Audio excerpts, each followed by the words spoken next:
Coinage's Crypto Project of the Year celebration is back, spotlighting the top projects in crypto, including this matchup between Avalanche and Near Protocol. Coming off its largest upgrade in years, Avalanche is looking to build on the momentum of one of the most successful Web3 game launches in history. In the other corner, the newcomer Near continues to triple down on AI, as the chain's token enjoys a more than 200% rally since a year ago. So which project deserves to be crowned crypto's Project of the Year? You decide. Head to Coinage.media to vote.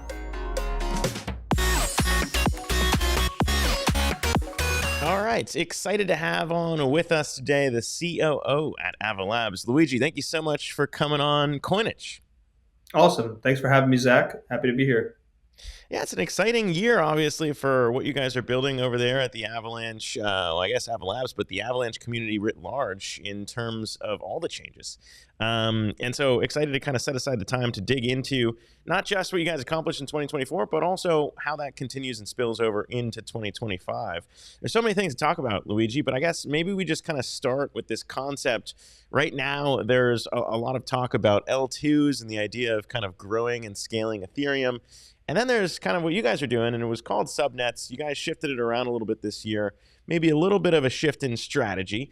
They call them L1s, rolling up to Avalanche's seed chain, and kind of what you guys have there is catching it all. So why don't we just start with kind of how the year was maybe a little bit of a pivot for Avalanche, or kind of rebranding in a sense? Yeah, great question. So, Avalanche has been from the very beginning trying to build a network of networks, allowing anybody to deploy their own blockchain with their custom rules. And those have historically been called subnets. In addition to being called subnets, the current model was one that required more capital to actually deploy what was previously called a subnet. So in the rebranding from subnets to L1s, we also have a change in actually the architecture.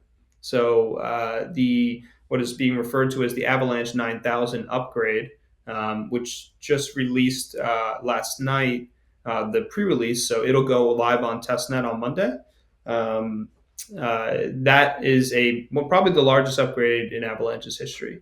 It changes the model from having to stake 2,000 AVAX per validator to instead validators not needing to validate the primary network, and instead being able to pay a very small continuous fee instead. So basically, L1s are getting much cheaper. They're getting more accessible. We also add functionality that allows them to be permissionless. And then in addition, on the 9000 upgrade, we have about a 25x reduction in the seed chain base fees. Mm-hmm. So altogether, you kind of have a network that's becoming more accessible as it's become more stable over time. And I think that's why that was a good opportunity to actually land the rebrand. We have heard in the past that nobody wants to be somebody else's subnet. So, let's call them what they are, and that's L1s. Yeah. And I suppose also no one really wants to pay too much to transact on a blockchain either. So the fees and changing around those things is also quite important as all of those costs come down. And I guess from a branding perspective and trying to show progress, that's another thing where, depending on whether it's real world use cases or whether it's, kind of TradFi giants, I feel like it's fair to say that Avalanche, as kind of like a purpose-built but also general use blockchain, that, there's a lot of things you can use it for. And I think there were a lot of cool examples to look back on in 2024 to kind of point to on that front. One of them is the California DMV and watching so many car titles be put on the blockchain. I thought, that's a pretty cool one to point to, just in terms of whenever people who aren't in crypto say, hey, what's the point of this? Is because you can have a ledger like that California as a state's using. I mean, how cool are those types of projects? How important are those types of things to maybe point to and say, look, Avalanche is built so anyone can build on it. And now you're seeing even people who might not be thought of as proficient or efficient as the DMV using Avalanche today. Yeah, I mean, at the end of the day, there are, in this space, you can sort of go after the more complicated use cases, the ones that take a lot of time, the ones that are phased in over time. And those are things like the DMV, right?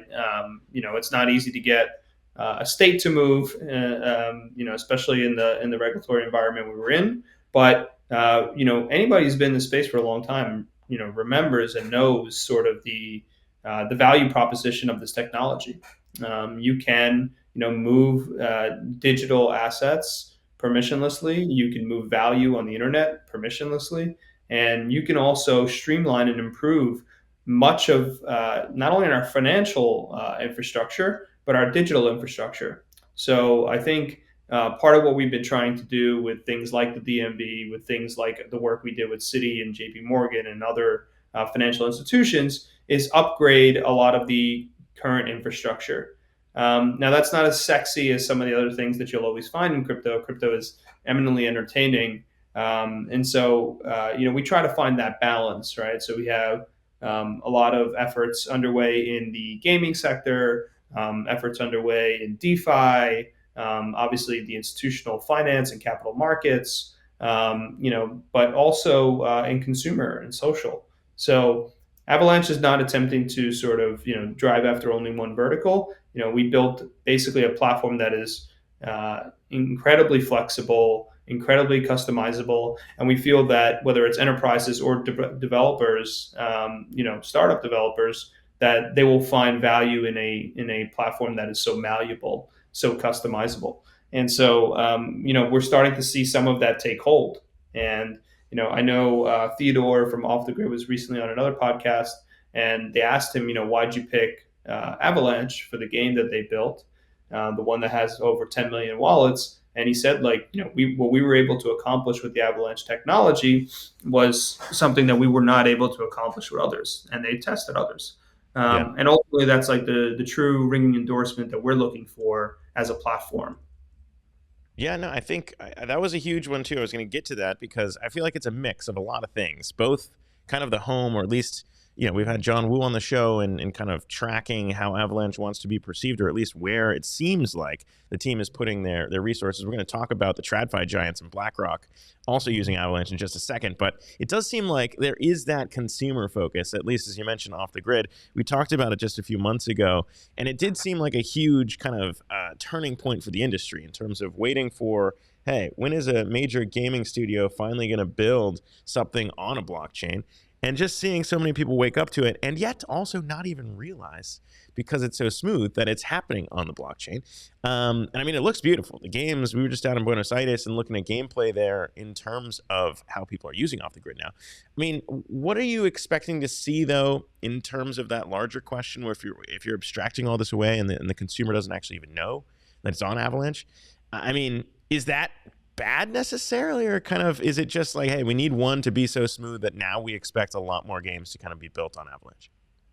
Yeah, so I have a fundamental belief that when building in this space, if you try to create arbitrary moats or arbitrary sort of, you know, uh, uh, ways to enhance yourself, then Mm-hmm. ultimately you will lose the developers.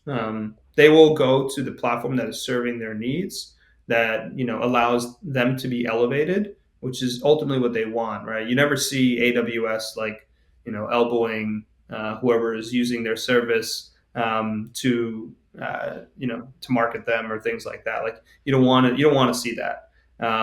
So I think at the end of the day, like whatever is the best experience for the user is the one that will prevail. And if we don't enable that, somebody else will. And so it's incumbent upon us to do it. That's why we've done it. In terms of like what it means for Avalanche, it's very important.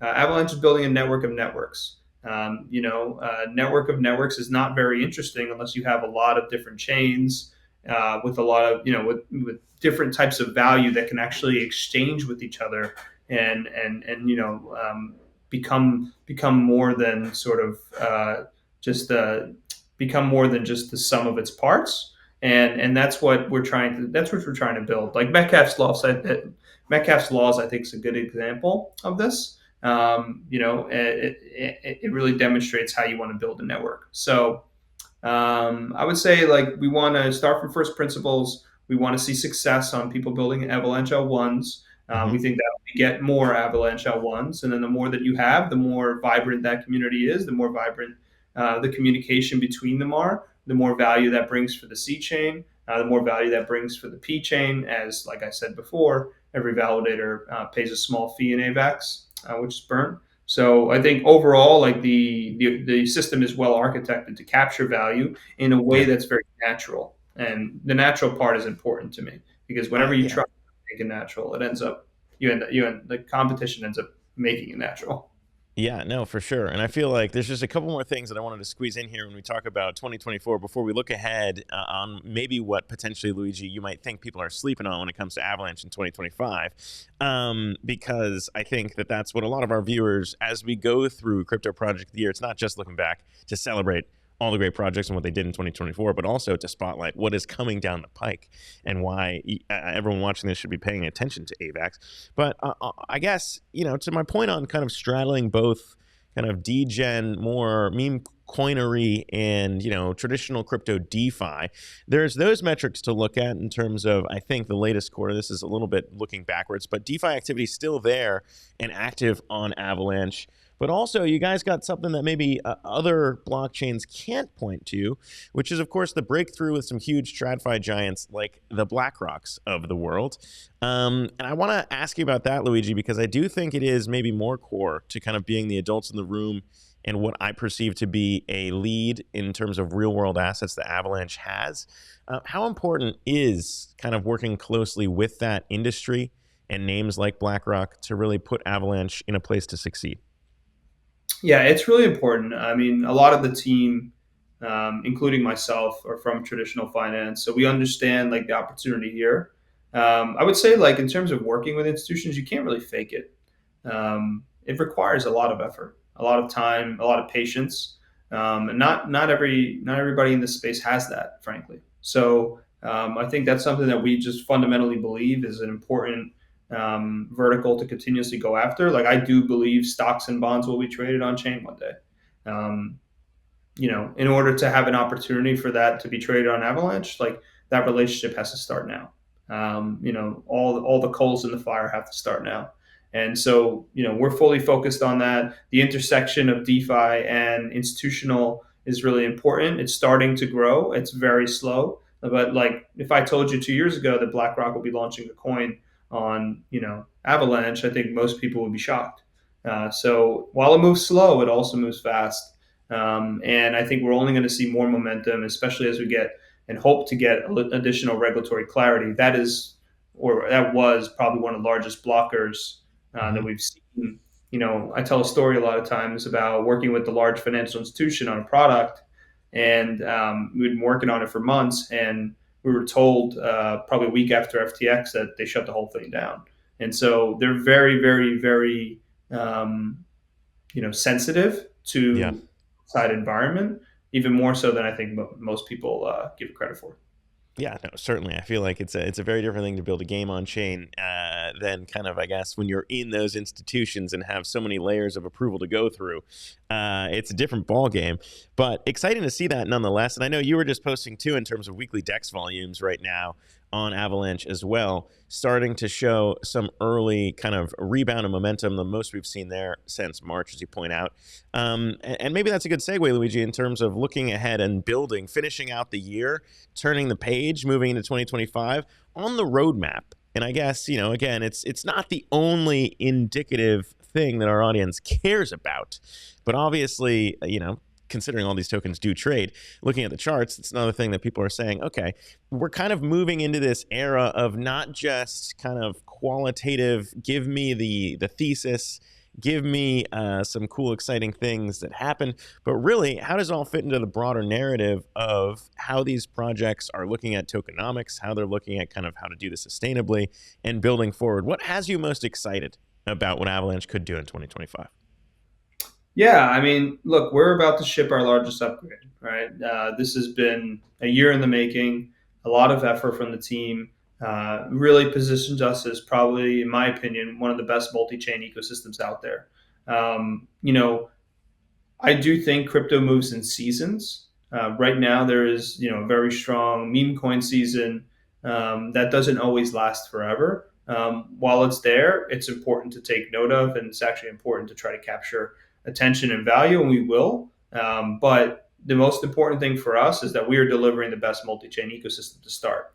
That's the big upgrade that's coming. We're also making the C chain much faster and cheaper. So I think we'll reap the rewards of that in 2025. In addition, in order to have a really robust multi-chain ecosystem, And to have a hub that's really effective, that hub needs to be scalable, fast, and cheap. And so we will be shipping improvements over the C chain as another major priority in 2025. And so, I think when that's complete, you'll have sort of the best of both worlds. Not only would you have, performance that is sort of top of market for a single chain, you'll have also a multi-chain ecosystem that can interact with and benefit from the native integrations on that chain. So I think it becomes super symbiotic across the entire network. And when you start to see, very large Avalanche L1s launching with, large sets of validators, coins that are top 50 coins, I think you'll start to see an ecosystem emerge and the wealth effect build that I think you haven't seen yet. Yeah, the wealth effect's an interesting point because I feel like, a lot of people looking at the broader ecosystem in crypto, there was Avalanche and Solana kind of the last wave in terms of like challengers of the ETH idea. And as they build out their L2s, that's getting some attention, perhaps in a negative sense, for how some of that has become value extractive or fragmentive in terms of taking away from the ETH layer one. Obviously a very different strategy in terms of what you guys are trying to do with Avalanche L1s. But when it comes to, I guess, looking at the rest of the space, there's a lot of attention now on the Swees, the Aptoses of the world. I mean, like, it's an interesting idea to think about how much longer, as we discussed, it takes to kind of get traction in the TradFi world. That seems to be something that I would say Avalanche has squarely down. Has it been frustrating in terms of how long that stuff takes? We just said there's so many different layers of approval. That was a bet, and if it takes longer, I would sit there and I would be frustrated. But I don't know what Luigi has to say about that in terms of, I guess, making that bet. And maybe I could be wrong. No, it's immensely frustrating. It really it gives the opportunity to show how committed you are. I would say because many chains have dropped out, frankly, and so I think we'll have a place in there. We'll be a player there, but at the same time, like I think it's important to understand if you take a step back, right? There is a lot of monolithic chains that are benefiting from a very simple interaction, which is hot right now. That simple interaction is swapping coins. Uh, that's it. Like that's what's happening. People Mm-hmm. like swapping meme coins right now.